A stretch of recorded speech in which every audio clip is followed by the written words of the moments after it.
everyone, I am B.O.B. and I am here to give you a tour of my endgame Minecraft world. Now this has been mostly single player aside from my 6-year-old son who has helped me, uh, well, he's built a few things, but as you can see this is kind of where I started, and you can kind of tell because, well, everything's built with cobblestone, right? I mean that's kind of how a lot of us start out. But what's more important than this beginner base is the sorting system that I do still use, because as you can see it's very thorough, though not 100% complete, which is why there's no roof on the building. There's still a few items that I would like to add, but it's all a matter of gathering those items. And one of the clever features is I have an auto smelter built right in, so any raw ores or raw meats that get sent into the system, they automatically get cooked and then sent through their appropriate chests. As you might have guessed, I have plenty of overflowing, and some of them are very noisy farms, which don't really receive a lot of the attention they deserve at this point. But like I said, this is endgame. I've slain the dragon 100 times. Well, not 100. Come on, let's be fair. I've slain him several times. I got myself a few elytra. I got the dragon heads. I have beacons, as you can see. I got the endgame things, and I'm gonna show you more of it. Okay, now this tour might not include every location I have builds in on this server, but it is going to include the highlights, and this place has to be one of them. This was, well, my original mine. This is sort of just below the warehouse you looked at in the beginning, in that beginner base. This is where this mine cart goes. It actually delivers things to said warehouse. So for example, the few slime I picked up when I came down here, the few slime balls here, we can send them up to the warehouse just like that. Boom, and that'll go up into the sorting system. This was a very effective slime farm at one time, and as you can see, it's overflown. There was an iron golem in here, and I'm guessing enough spiders got to him. I don't know, somehow he despawned, but there's no longer an iron golem there. It's just a chest full of slime, but I have plenty on back supply. I was harvesting it pretty regularly there for a while because I was building this. This was probably my earliest big redstone project, and it is, well, it's a mining machine, an automatic bore machine. I dug this deep tunnel. Trouble is, the tunnel's gotten so deep that it doesn't work unless I walk with it now. Ooh, creepy cave mine. Cave sounds. This initial flying machine I saw from someone else's video, and to be honest, I couldn't remember, but I will try and find that and perhaps post a link to that video in the description down below. But oh, the pistons and everything around it, this is this all my own brainchild. See, this machine will fly to the far wall and grab a few blocks, and it will drag them back. And then this array of pistons that just look like random nonsense, well, they're going to extract these blocks from that flying machine, and they're going to send them into a ribbon that will go over here and eventually be drugged back by that machine, which will be sent over here, which will be sent into this ribbon, which I must have broken some away at some point. But that gets fed into this blast chamber. I would give you a demonstration, but I really don't think we have time for that in this video. So if that's something you're interested in seeing, maybe I can make a short video about that. Just post something in the comments. Let me know if that's if that's worth my time, because I do have to walk along with the flying machine until it gets to the end of the tunnel, or else once it gets down so far, it's gonna despawn down there. But we're going to move on to another location from here.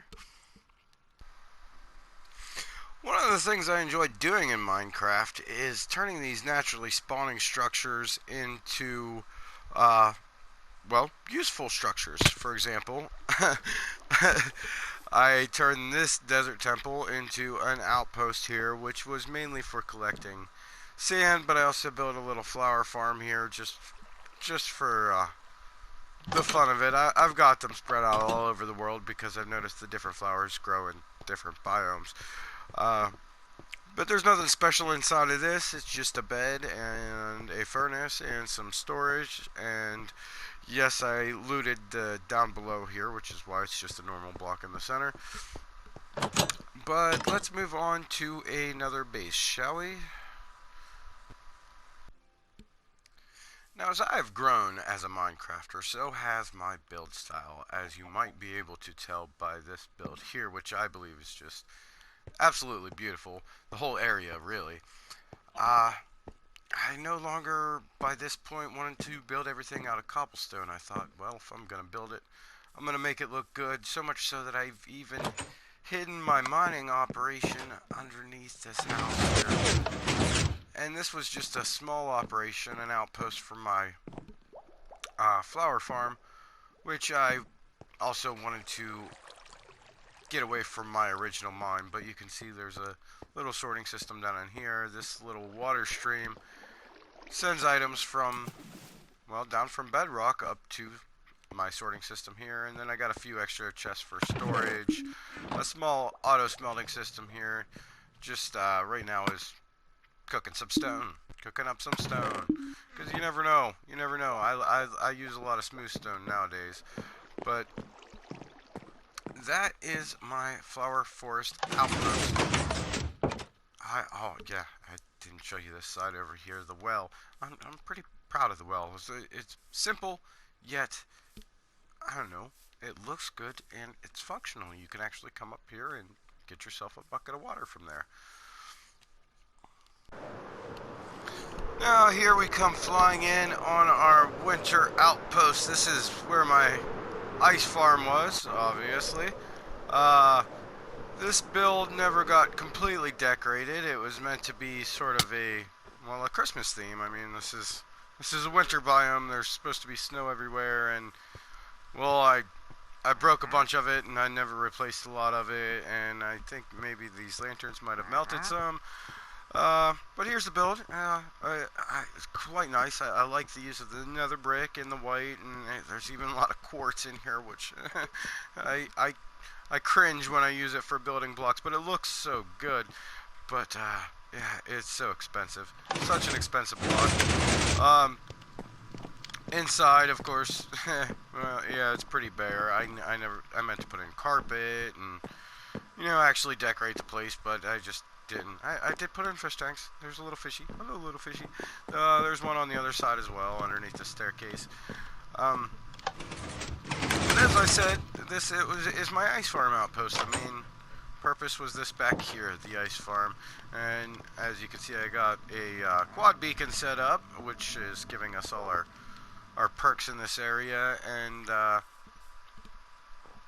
the farm isn't automated or anything special. You just got to run around and break all the ice with silk touch and collect it all. But ice can come in handy if you don't know. If you don't have an ice farm, build an ice farm. It's hugely useful, especially if you're building a lot of bubble tube elevators. I definitely recommend it. Okay, and I thought you could fly with me from here back to HQ because it's not very far and it is quite a sight to fly up on. So, head south here and we are going to creep up on the final base. This is my endgame base.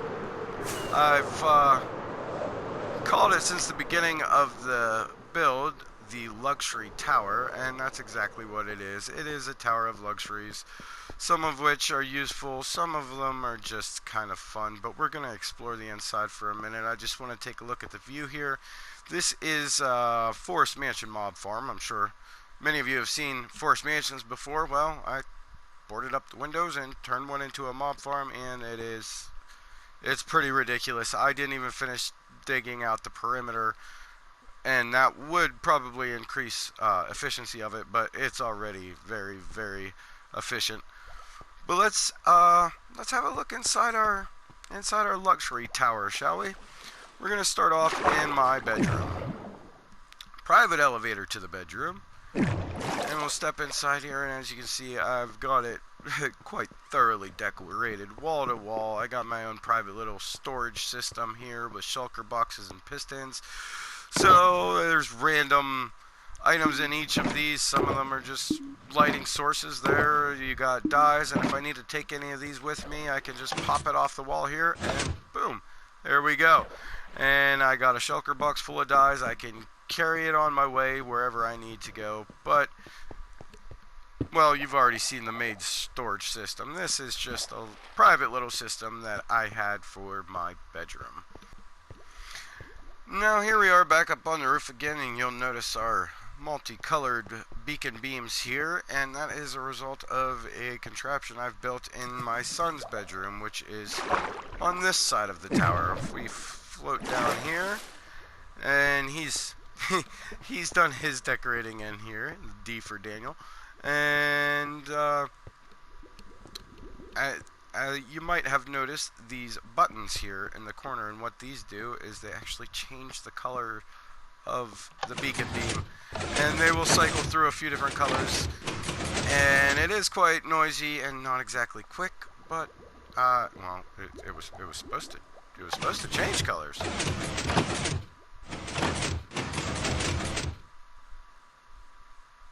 Huh? Oh yeah, see, there you go. And each one of them kind of act that way, but they are supposed to change colors every time. Let's move down from here. As you can see, that was the private elevator on his side, and this white room, which never got decorated, is the room which grants us access to our private elevators. This is the one on our side, and then we got our main elevators that go to every other floor of the tower except for our bedroom. So we're gonna ride these down, okay? Next floor down is our aquarium. Now these fish tanks are, well, they're a little too big. You can barely see the fish in there, but there are fish in each and every one of these. And I don't know, I just thought they would be fun, and they, well, you know, they look cool. They add some color to the otherwise black and white build. But let's move on down another floor, shall we? If I can get down this elevator. And this is the recreation floor. It looks like a bunch of random nonsense, which it kind of is. It's all just for fun. Over here we have an archery range where we can just push this button, and it sends that cart flying back and forth, and so we can get out our bow. And I don't really have perimeter set up, but break it. It spits it back out, and then we can play again anytime we want. You know, I got some spare arrows and bows here, so I didn't really have to use my own. Over here we have a slam dunk machine just for fun. The sound of the dropper is indication that you made the shot. We got ourselves a record player over here with a few records. We haven't collected a lot throughout the game. This big machine here is Connect 4, and this one over here is a rock, paper, scissors machine, which is, of course, is 2 players. Basically, you just stand on the black square, you hit the button, and paper popped into my inventory. I think stone popped up over there, but they fall back into these white squares, which is where you deposit them after each round. You may have noticed the green path that just kind of wraps around the room here. Well, that's a parkour course. I don't know, it's hard. My son asked for one, and I built it for him, and he doesn't like it because it's too hard. And well, I've completed it before, but we don't have that kind of time for this video. Let's move on down to the first floor, shall we? And here we are in the first floor, what I also like to call the armory. As you can see, we have are different chests full of various weapons that probably won't get used. Lots of tridents. I got a set of each type of armor here just for deco. My various dragon heads mounted on the wall around the room, and these big machines here are full stack dispensers. So you can see I only have 3 fireworks in my inventory. I'm going to stand here and just go ahead and hit this button, and it's going to give me another full stack that quick. I don't have to mess around with getting in and out of the chest. I have the same thing here for golden carrots. There was one for torches if you missed it, and this one here is for ender pearls. It's of course smaller because, well, they only stack in 16 instead of 64, so you don't need as big of a one. And then finally, my secret lab. Wow, that sound was appropriately timed, but no, this is seriously a secret laboratory. If I aim right here, you can notice a trapdoor opened up in the floor here. I learned that trick from Grian from Hermitcraft. If you're not familiar with him, I highly recommend you go check out his channel. He's extremely creative, not normally a redstoner, but a very good builder. And another hermit designed this machine down here. His name was Mumbo Jumbo, and this machine is an automatic potion brewer, in case you couldn't have guessed it. The one change I made is I did put a Dragon's Breath modifier on the end here, but aside from that, this is a Mumbo Jumbo design. And then I have another one which is a design of my own, which uses water streams to brew our potions. Let's go ahead and I can give you a quick demo here to show you how that works. Well, I guess I don't have any water bottles at all, so let's make a couple of water bottles. Let's go one. Put these in my hand here. 1, 2, 3. And let's go ahead and put these water bottles on the brewing stand. 1, 2, 3. And say I want a potion of weakness, which was not a potion included in Mumbo Jumbo's design. So I just hit this button here. If we watch, see the ingredients fly up through the tube. Move pretty quick, so it's hard to catch them, but if we just watch these bottles of water, they will transform into splash potions of weakness. And I also added a Dragon's Breath modifier to this. This also will brew poisons and potions of slowness. In case you couldn't tell, this one is a negative effect potion brewing system, and I used Mumbo Jumbo system for my positive effects. But let's just have a peep over here. And we have our potion of weakness. There's our redstone modifier, which makes it last 4 minutes, and the gunpowder will turn it into splash potions. Now here we are back on the ground floor, and after I eat this golden carrot here, I'm gonna pop out this door and you'll see our hedge maze. You probably noticed as we were flying into this area. How I'm going to end this video is by walking into this hedge maze and getting lost for a few minutes. Even though I built it, I probably will still get lost. But I wanted to talk to you about some upcoming projects I had going on. First of all, I want to start a new survival series, which is why I'm giving you a tour of this world. I wanted to give everybody a chance to, well, get a look at the things that I've built here, because obviously I've accomplished quite a bit. And, well, I don't know, I just kind of wanted to start anew, so start from scratch, start in a world that wasn't rendered before Village and Pillage, and I might do that in a single player world. I might do that in a multiplayer world. If I could do a multiplayer, I would want to build a cooperative community. We could build shops and trade items, and you know, maybe take part in group projects and games, and maybe we could have a little bit of PvP events if we're feeling up to that sort of thing. But I believe I am on the other side of this maze. I am indeed. Well, I'd like to thank you for watching through this video. If you did watch the whole way through this video. Oh, that zombie scared me. He's actually trapped up in here. That's part of an iron farm situation I got going on. It's kind of hard to explain. It doesn't produce very quickly, but as you can see, it produces. See, there's villagers up here, and they spawn iron golems, and a zombie villager right there, who scares away the villagers so they don't fall into this lava trap I have set up right up there. But yeah, this wasn't a very clever design, but I want to make a clever design. It's just, you know, if I'm going to start a new world, maybe I'll build a clever design there. But again, I appreciate you for watching the video. If you enjoyed the video, please do hit the like button. And if you're interested in seeing more, if you're interested in seeing me restart a single player or even multiplayer server and following a series based on that, then maybe consider hitting the subscribe button. I plan on doing some more redstone tutorials. I actually posted one earlier today for a relatively fast concrete maker. You might want to check that out on my channel.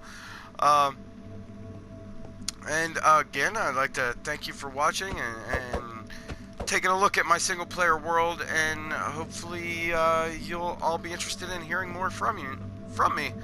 And I wish you all a absolutely wonderful day.